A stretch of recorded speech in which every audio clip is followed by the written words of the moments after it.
Slovenski vojski je v primeru, če nekdo želi postati pilot, potrebno najprej opraviti seveda srednjo šolo, pa potem se vpisati na fakulteto za strojništvo v Ljubljani, kjer obstaja smer letalstva.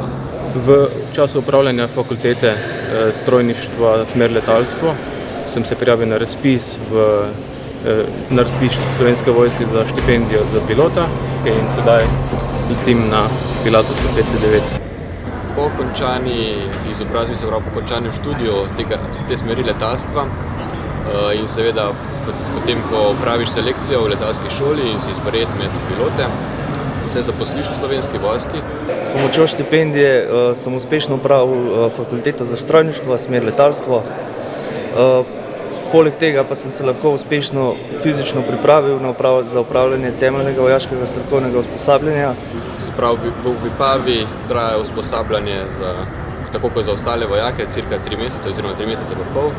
Po končanju Vipavi pa je potrebno opraviti še šolo za častnike. Ta šola za častnike traja 1 leto in po končani šoli za častnike ta naš nov pripadnik pride sem v letalsko šolo. Se je smiselno odločiti za štipendijo, omogočala je tudi pridobitev vseh potrebnih licenc za dokončanje teorij ATPL-a in naprej zaposlitve v vojski.